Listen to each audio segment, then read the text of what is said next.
봉독할 말씀은요.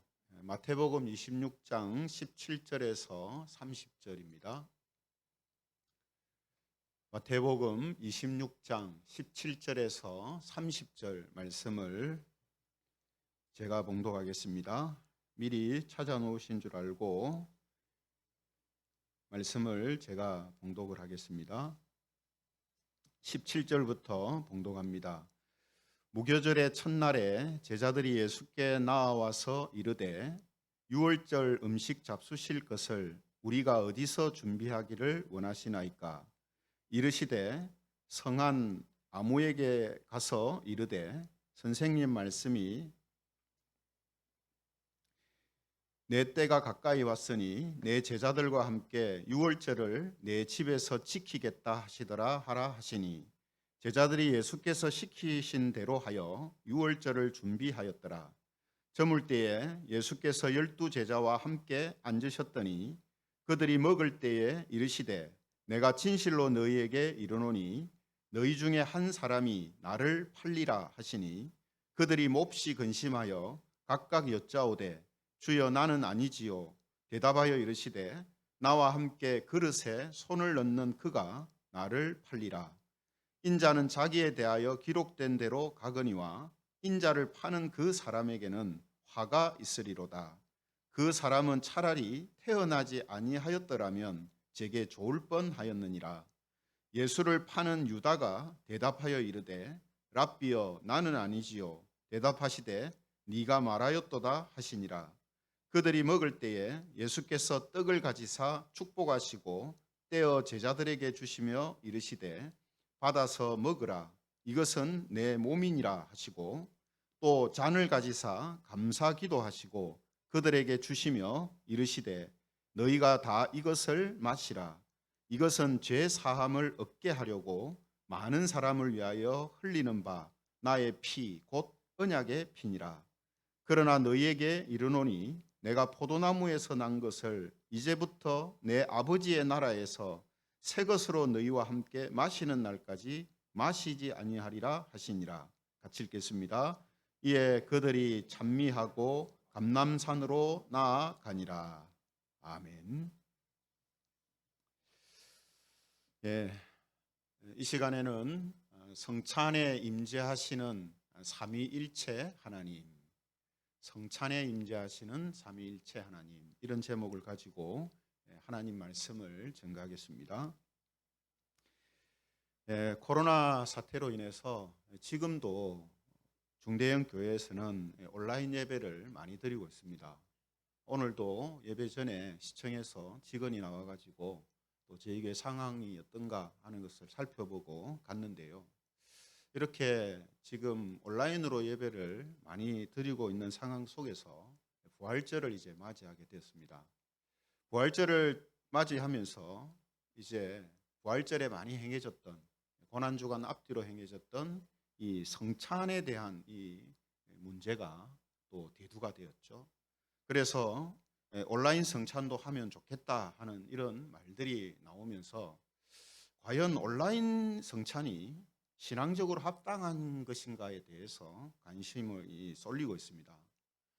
예, 한국의 대표적인 교단 네 곳에서요, 온라인 성찬은 성경적인 원리에도 맞지 않고 교회사에서도 유례가 없는 일이었기 때문에 당분간 성찬식을 유보하는 것이 바람직하다 하는 견해를 밝혔습니다.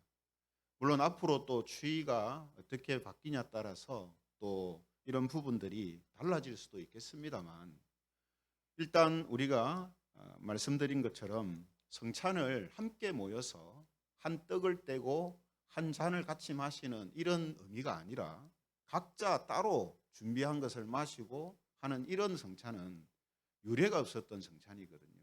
또 그것 자체가 그렇게 행해진다면 성찬의 본연의 의미도 희석될 뿐만 아니라 또 성찬을 통해서 하나님이 주시는 이 놀라운 은혜들을 경험하는 것이 실추되고 또 우리의 신앙에 큰 문제들이 생길 가능성이 많다 하는 것이죠.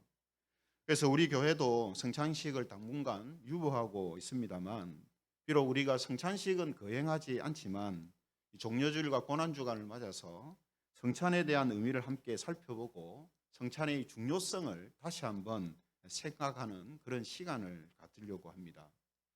여러분, 예수님께서는 잡혀가시기 전에 오늘 제 말씀을 보신 것처럼요, 제자들과 함께 만찬을 이제 가지셨거든요. 그리고 그 만찬 자리에서 예수님께서 놀라운 말씀을 하십니다. 26절의 말씀을 보면 그들이 먹을 때에 예수께서 떡을 가지사 축복하고 떼어 제자들에게 주며 이르시되 받아서 먹으라, 이것은 내 몸이니라, 이렇게 말씀하세요. 만찬하는 가운데 있는 떡을 예수님이 갑자기 들어서 그걸 떼어 가지고 이게 내 몸이다, 이렇게 말씀하시며 이걸 먹으라고 하거든요. 또 잔을 가지시고 감사 기도하신 뒤에 제자들한테 주시면서 28절에 이런 말씀도 하십니다. 28절에 보면 이것은 죄 사함을 얻게 하려고 많은 사람을 위하여 흘리는 바 나의 피 곧 언약의 피니라. 예수님의 피라고 말씀하시면서 잔을 다 마시라고 그렇게 말씀을 하셨다라는 거죠. 여러분, 이 자체만도 참 놀라운 충격적인 내용이잖아요. 그죠? 떡과 잔을 떼어주고 나누어 주시면서 내 몸이다, 내 살이다, 먹어라 하는 이게 좀 일상적인 그런 말씀은 아니거든요. 그죠? 거기다가 오늘 본문은 아닙니다만 누가복음 22장 19절에 보면 예수님께서 이런 말씀도 하세요. 누가복음 22장 19절에 보면 너희가 이를 행하여 나를 기념하라, 이렇게 말씀하시거든요. 그때 한 번만 하는 것이 아니고 앞으로 이것을 행함으로 인하여서 예수님을 기억하고 기념하라는 거예요. 예수님이 뭘 기억하고 뭘 기념하라는 뜻이겠습니까? 당연히 십자가의 그 희생, 십자가의 그 죽으심, 그것을 성찬을 통하여서 기억하고 기념하라, 이런 이제 의미가 되는 것이죠. 고린도전서 11장 24절에서 25절에도 보면 예수님께서 사도 바울이 같은 이야기를 합니다. 고린도전서 11장 24절 25절에 보면 이것을 행하여 나를 기념하라, 이렇게 하셨다, 이렇게 증거하거든요. 그러니까 지금 성찬은 예수님께서 시작하시고 또 제자들에게 또 앞으로 교회와 모든 성도들에게 이것을 계속해서 행함으로 인하여서 예수님을 기념하라 하는 그런 뜻으로 성찬을 우리에게 주신 거라는 겁니다. 그래서 지금 교회 역사 속에서 지금까지 계속해서 교회는 성찬을 교회의 어떤 사정에 따라서 최소한 1년에 3-4번 이상은 하는 이런 이제 모습을 이제 가지고 있죠. 그런데 여러분, 이런 예수님의 말씀을 따라서 교회와 성도들이 성찬을 하게 됩니다만, 이제 초대교회 성경에 기록되어 있는 사도행전이나 이 서신서들의 기록을 보면요, 성찬하고 식사가 혼용이 되면서 부장역이 막 생기기 시작합니다. 그러니까 성찬을 오늘 예수님께서 식사하시는 가운데 성찬을 하셨잖아요. 그것을 따라서 그냥 밥 먹으면서 같이 하니까 이게 문제가 막 발생하기 시작을 한 겁니다. 그래서 교인들 간에 서로 비교하고 차별하고 갈등이 일어나는 이런 문제가 발생을 하는 거예요. 왜냐하면 지금은 성찬을 할 때 교회가 다 준비해서 줬는데 이때 초대교회 때는 교회가 준비할 수 있는 여건이나 환경이 안 돼 있고 그런 체제가 안 돼 있기 때문에 교인들이 자기 집에서 자기 먹을 걸 갖고 온단 말이에요. 그럼 그것을 어떤 부자들은 좋은 것을 가지고 오거나 많이 가져오거나 하는 일들이 생기고, 가난한 사람들은 못 가져오거나 조금 가져오는 일들이 생기는 거죠. 또 어떤 사람은 먼저 먹어버리는 사람이 있고 어떤 사람은 뒤에 먹는 사람이 있고, 질서가 없고 서로 이 문제들이 발생하기 시작합니다. 그래서 성찬에 대한 올바른 의미를 가르쳐주고 어떤 방법으로 행하는 것이 바람직한가 하는 것을 사도들이 가르쳐줘요. 그 가르쳐준 내용 중에 이 고린도전서 11장에 보면 이 성찬에 대한 말씀이 이제 기록이 되어 있습니다. 그러므로 여러분, 이 성찬에 대한 이 이해 또 그 시행에 관해서 성경에 기록되어 있다는 것은 그만큼 뭡니까? 성찬이 중요한 의미를 갖고 있다 하는 거거든요. 또 지금까지도 성찬에 대하여서 여러 가지 주장들이 있고 논란이 되는 부분들이 있어요. 그건 다르게 말하면 그만큼 성찬은 중요하면서도 오묘하고 신비함이 그 속에 들어가 있다라는 의미가 됩니다. 만약 너무나 그냥 누가 볼 때 명백한 것이라면 왈가불가할 일이 없잖아요. 근데 왜 서로가 의견이 다르냐? 왜 주장이 다르냐 하면 성찬 속에는 사람들의 일반적인 상식으로 이해할 수 없는 신비가 그 속에 들어가 있기 때문에. 그래서 이런 일들이 일어나게 된 거거든요. 성찬에 대한 이해가 가장 첨예하게 대립했고 많은 주장들이 나왔던 시기가 있었습니다. 그때가 언제냐면 흔히 종교개혁이라고 이야기하는 유럽에서 종교개혁이 일어났던 1517년 그쯤에 많은 이 성찬에 대한 주장들이 나오게 됩니다. 그래서 유럽 사회는 뭐 완전 처음부터 기독교 사회니까요. 그 사람들이 종교개혁이다 이 말은 곧 기독교 개혁을 말하는 거거든요. 그죠? 근데 우리는 종교하면 종교가 많으니까 이게 혼란스러울 수 있습니다. 그래서 교회개혁이다 이런 이제 표현을 많이 씁니다. 교회개혁. 그래서 유럽에서 1517년에 교회개혁 운동이 일어났을 때에 이 성찬이라는 문제가 대두가 되거든요. 왜 그런가 하면 그때 교회는 로마 캐톨릭 교회였습니다. 지금 말하는 천주교, 로마 캐톨릭 교회. 그래서 여러분 이 교회사를 보면요, 교회는 크게 두 가지로 구분이 되거든요. 동방교회와 서방교회로 구분이 됩니다. 동방교회는 어디를 말하냐면 러시아를 중심으로 해서 러시아 정교회라고 하죠. 지금 러시아 정교회를 중심으로 해서 그 근처에 있는 동구권 지역에 있는 교회들을 동방교회라고 해요. 그리고 로마 카톨릭, 지금 천주교죠. 그 천주교가 개혁됨으로 인하여서 지금의 기독교라는 개신교가 탄생합니다. 이 라인을 즉 독일 또 영국, 미국, 프랑스 이 지역에 있는 교회들을 서방교회라고 해요. 그래서 지금 우리는 이제 서방교회의 그 원류를 따라서 개신교회들이 지금 있다 이렇게 생각하시면 돼요. 그런데 그 당시에 로마 캐톨릭 교회가 주 대세를 이루고 있었는데 그 천주교에서 당시에는 성찬에 대해서 화채설이라는 것을 주장을 했습니다. 화채설. 오늘 조금 이제 이 어려운 용어들이 나올 수 있는데요. 평소에 듣지 못한 용어들이 나올 수 있는데 설명을 잘 들으시면 이해하기가 쉬울 겁니다.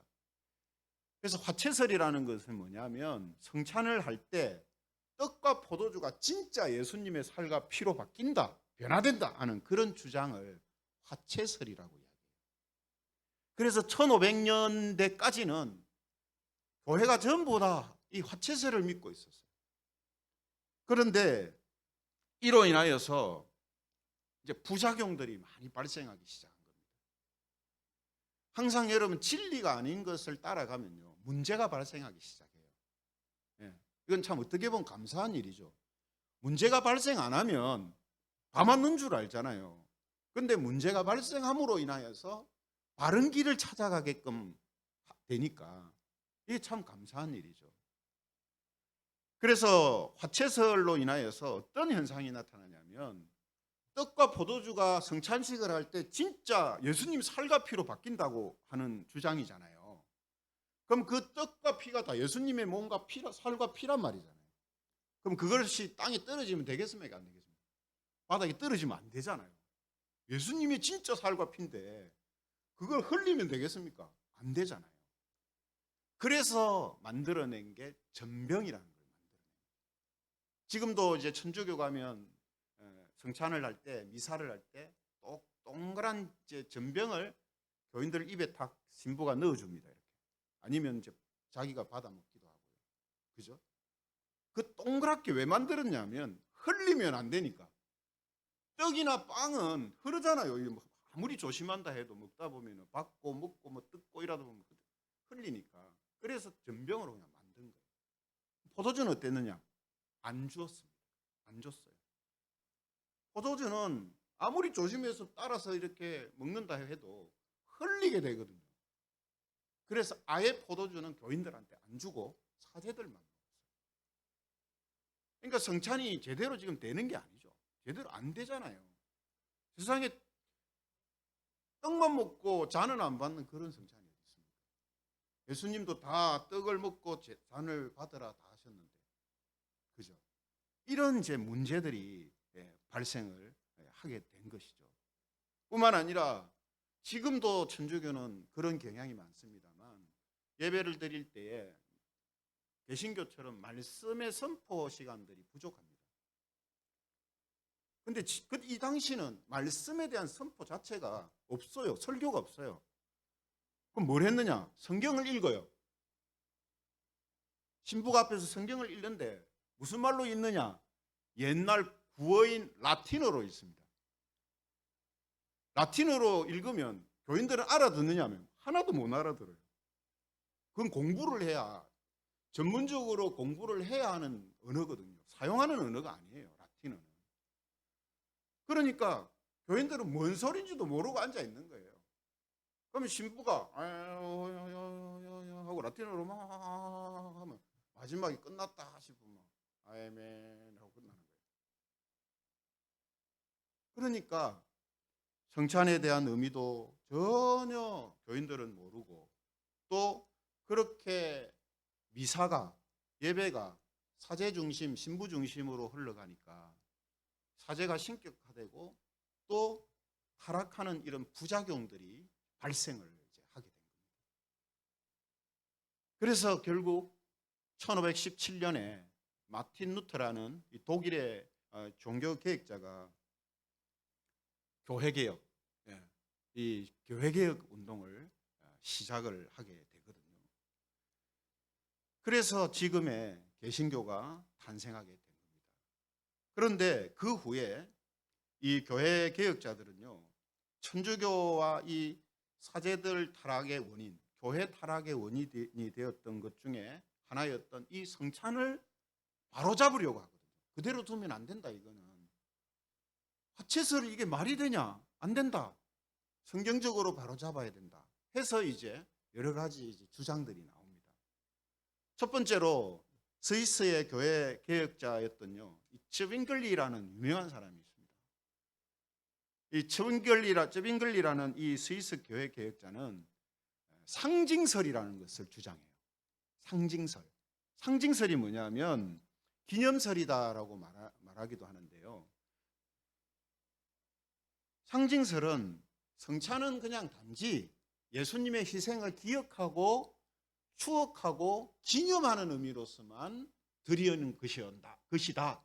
이게 상징설이에요. 예수님께서도 기념하라 안 했느냐? 그러니까 그냥 기념만 하면 된다. 기념만. 아, 예수님이 우리를 위해서, 우리 죄를 용서받게 하시기 위해서 십자가에서 죽으셨구나. 이렇게 기억만 하고 기념만 하면 된다. 이게 상징설이에요. 그리고 두 번째로 교회 개혁의 이 시초가 되었던 이 독일의 개혁자 마틴 루터는 공제설이라는 것을 주장합니다. 공제설. 공제설은 뭐냐면요, 성찬을 할 때 떡과 포도주가 진짜 그리스도의 몸과 피로 바뀌어지는 것이 아니고, 또 쩌빙길리가 말한 것처럼 그냥 예수님의 희생만을 기념하는 것이 아니라 예수님께서 성찬을 통해서 함께 공존하신다라는 주장을 공제설이라고. 그래서 공제예요. 함께 공존한다. 이 공간 안에 함께 성찬 속에 공제한다. 공존하신다. 그런 의미에서 공제설이다. 이렇게 이야기를 하거든요. 특히 이 루터는 성찬은 말씀과 함께 연결될 때에 그리스도의 실제적인 임재를 누리고 경험할 수가 있다라고 주장을 하게 됩니다. 그래서 로마 가톨릭의 라틴어로 하는 미사를 없애버립니다. 라틴어로 하면 아무도 못 알아듣는다 했잖아요. 그래서 라틴어로 하는 미사 자체를 없애고 각 나라 말로 성경을 번역하고 또 설교를 하고 성례를 집행하도록 그렇게 이제 체제를 바꾸게 되거든요.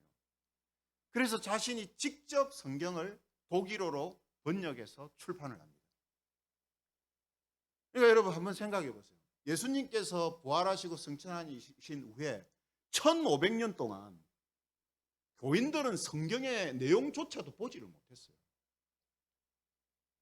초대교회 당시에 사도들과 제자들이 살아있었을 때 그때는 이렇게 들을 수 있었는데 시간이 또 가면서 교회가 이제 점점 체제가 갖춰지고 하니까 성경 말씀을 들을 수도 없는 거예요. 왜 그랬다고요? 다 라틴어로 말하니까 뭔 소리인지도 모르는 거예요, 교인들은. 여러분 한번 생각해 보세요. 1500년 동안 교인들이 성경의 내용을 제대로 듣지도 못했다. 심각한 거 아니겠습니까? 그래서 교회개혁 운동은 성경을 성도들에게, 말씀을 성도들에게 돌려주는 그런 개혁 운동의 특징도 함께 가지고 있는 거예요. 그래서 지금 저와 여러분들이 이렇게 성경을 각자 다 이렇게 소유하고 보고 있는 겁니다. 옛날 같으면 어떻게 했겠습니까? 제가 앞에서 라틴어로 하면 여러분들은 뭔 소리인지도 모르고 앉아있다가 아멘 하고 하면 자 이제 성찬하겠습니다 하면 성찬을 어떻게? 전병만 먹고 포도주는 저만 먹어요. 이런 형태가 된다는 거죠. 그래서 루터는 공제설을 주장하면서 성찬에 하나님께서 함께 그리스도께서 함께 공존하신다. 이렇게 이야기를 한 거예요. 그리고 이제 한 세대가 거의 지나가서 정말 유명한 기독교의 정말 획을 끊는 분이 나타나죠. 그분이 존 칼뱅이라는 사람입니다. 장 칼뱅입니다. 프랑스의 이제 교회 개혁자입니다. 장 칼뱅이라고 하는데 영어로 이제 더 이름이 알려져 있죠. 존 칼빈이라고 이제 합니다. 그래서 이 칼빈이라는 분은 지금도 그분의 신학과 책들이 여전히 모든 개신교의 기초가 되고 있을 정도로 정말 대단한 하나님의 일에 쓰임 받은 사람이거든요. 특히 이제 장로교는 이 칼뱅의 신학과 신앙 고백을 중심으로 해서 발전한 개혁교회입니다. 우리 장로교잖아요. 장로교가 개신교 교단 중에 가장 오래된 교단입니다. 왜냐하면 로마 캐톨릭 천주교를 개혁하면서 시작되어서 존 칼빈에 의해서 시작되었던 교단이 바로 이 장로교거든요. 그 장로님들을 세우는 체제가 바뀌어진 것도 사제 중심의 그러한 교회 체제를 성도들과 함께 나누는 체제로 바꾸자 해서 장로교라는 것이 이제 탄생을 한 거죠.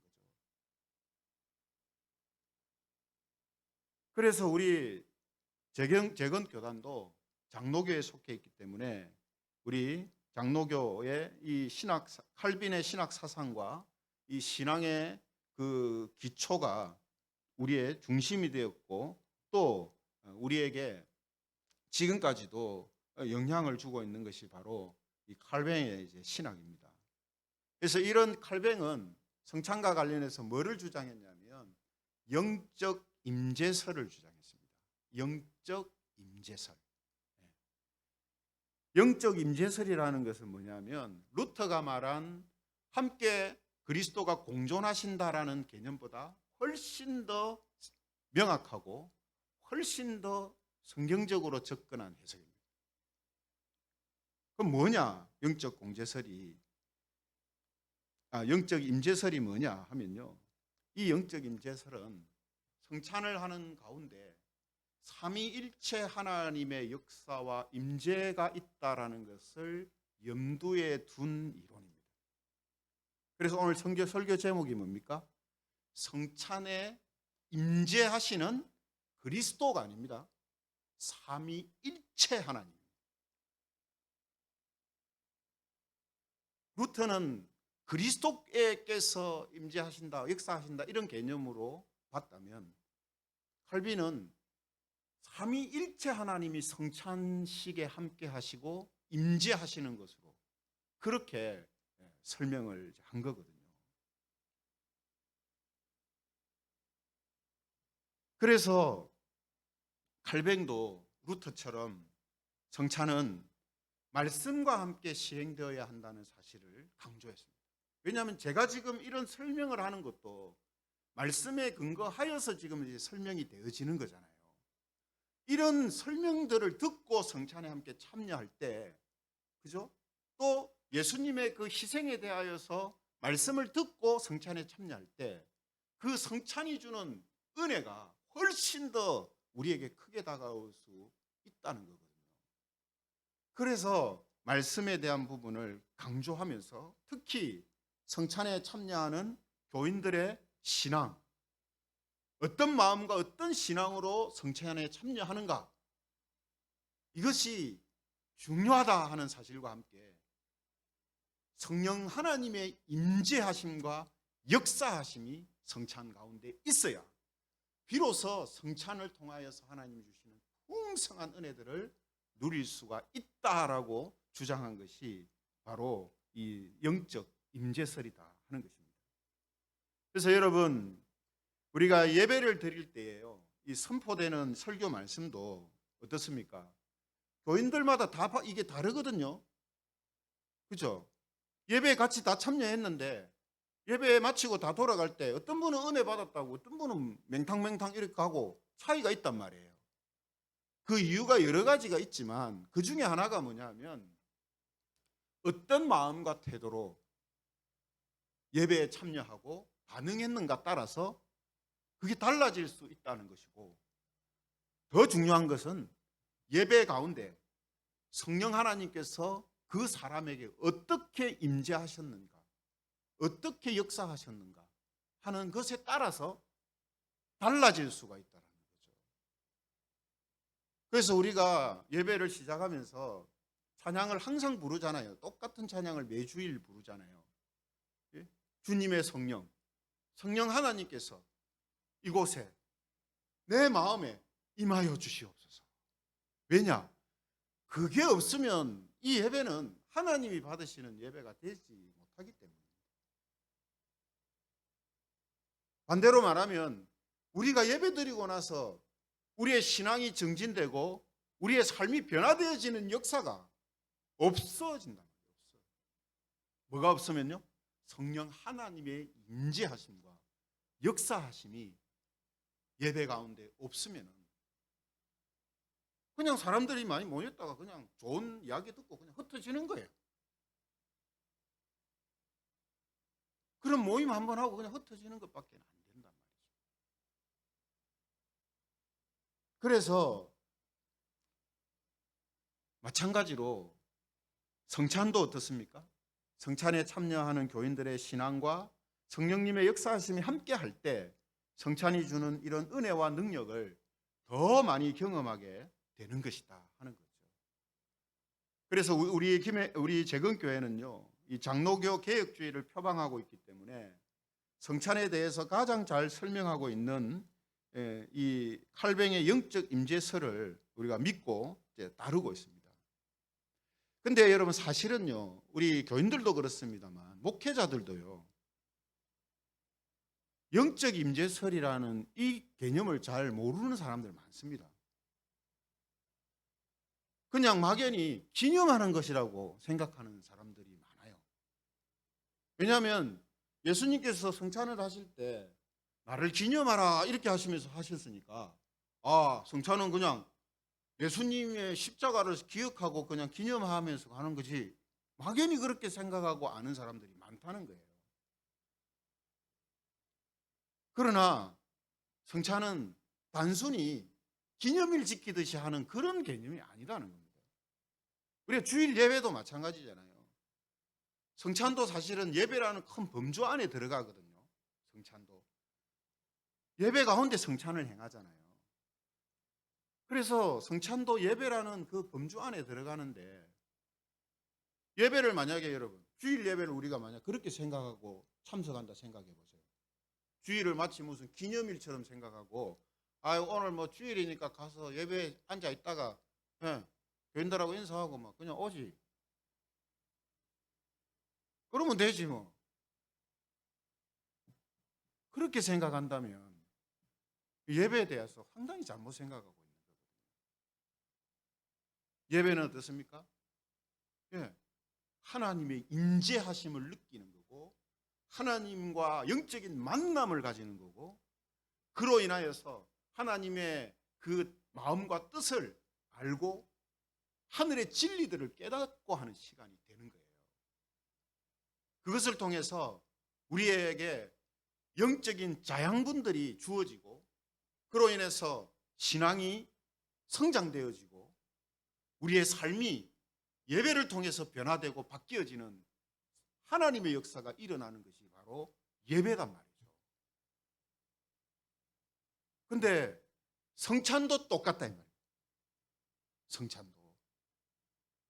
성찬도 그냥 단순한 의식이 아니라 성찬이 행해지는 그 가운데에 삼위일체 하나님이 예배 가운데 역사하시는 것처럼 성찬 가운데 역사하셔서 그 예수님의 살과 피라고 말씀하시는 떡과 또 잔을 받아 먹으면서 그 행위를 통해서 하나님이 임재하시고 성령님이 역사하실 때에 그 성찬을 통하여서 내 신앙이 증진되어지고 바뀌어지고 변화되어지고 내 삶이 새롭게 되어지는 역사들이 일어난다는 거죠.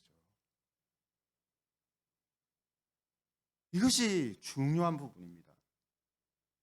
그래서 성찬은요, 그리스도의 희생의 하나의 모형이다 이렇게 말할 수 있거든요.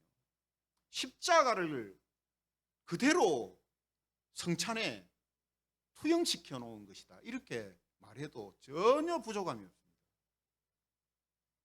그러므로 성찬의 바른 이런 의미를 알고 성찬에 참여하게 되면요, 그것은 곧 우리가 예수님이 달려 피 흘려 죽으셨던 십자가 앞에 서게 되는, 영적으로 십자가 앞에서 서서 예수님의 그 마음과 그 뜻과 심정을 느끼게 되고, 그 예수님의 희생을 통해서 내게 일어나는 놀라운 하나님의 은총들을 경험하고 확인하는 그런 시간들이 된다 이 말이죠. 이런 의미로 보면 여러분, 성찬이라는 것이 얼마나 중요합니까? 성찬이 정말 중요하다는 것을 우리가 알게 되잖아요. 그러므로 우리가 예배를 참여할 때 하나님, 오늘 예배를 통해서 내 이런 부족한 신앙들이 있는데 이 신앙이 자라게 해주시고 내 삶에 있던 이런 부분들이 변화되게 해주십시오라는 마음을 가지고 예배에 참여해야 됩니다. 마찬가지로 성찬도 그렇게 해야 된다. 성찬도 오늘 성찬 시간인데 그래? 그럼 뭐 주는 거 먹고 마시면 되지 뭐.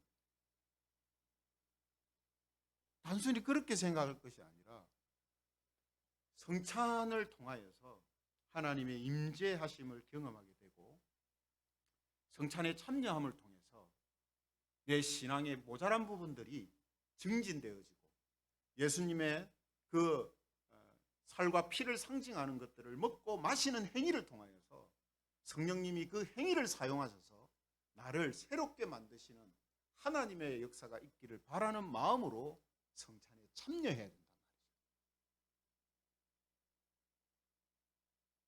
이것이 바로 성찬에 임재하시는 삼위일체 하나님의 역사를 믿고 고대하며 성찬에 참여하는 것입니다. 이런 부분들이 우리에게 있어서 회복되어져야 되고, 또 성찬을 통하여서 은혜를 받고 누리는 이런 일들이 우리에게 있어야 한다는 거죠.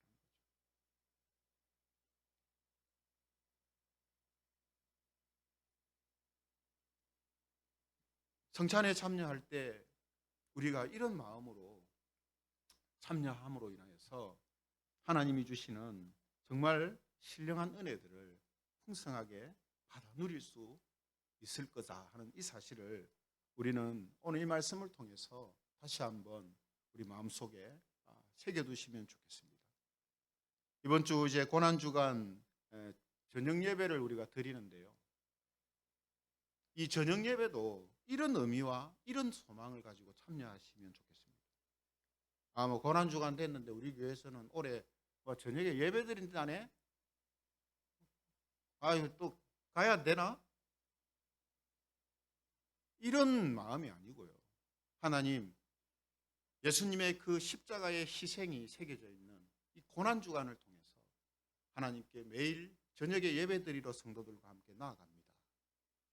고난주간의 이 저녁 예배들을 통하여서 하나님, 내 부족한 신앙, 연약한 신앙 하나님 자라게 해주시고 강하게 되는 성령님의 역사가 있게 하여 주시옵소서. 내 삶에 아직도 버리지 못한 고질적인 버릇들과 습관들과 중독되어져 있는 부분들이 있습니다. 하나님, 이번 고난주간 예배를 통하여서 나를 만져주시고 나를 새롭게 하셔서 그런 사슬에서 벗어나게 해주시고 자유함을 누리는 은혜를 허락하여 주시옵소서. 이런 마음을 가지고 우리가 고난주간 예배에 참여할 수 있어야 한다는 거죠. 이런 믿음을 가지고 이런 기대를 가지고 참여할 때 하나님께서 분명히 뭡니까? 임재하신다는 거죠. 하나님께서 그렇게 우리를 만져주신다는 거죠. 단번에 바뀔 수도 있고요. 또 서서히 바뀔 수도 있지만 분명한 것은 하나님께서 그런 믿음으로 하나님을 바라며 나아오는 사람들을 예배를 통해서 또 이런 방법을 통해서 우리에게 은혜를 베푸신다 하는 사실입니다. 그래서 우리 비록 성찬은 가지지 못하지만 예수님의 고난과 부활에 대한 예배를 드림을 통해서 우리의 신앙이 증진되고 삶이 변화되어지는 삼위일체 하나님의 역사를 경험하는 우리 김해재건교회 모든 성도들이 되시기를 주님의 이름으로 축원합니다.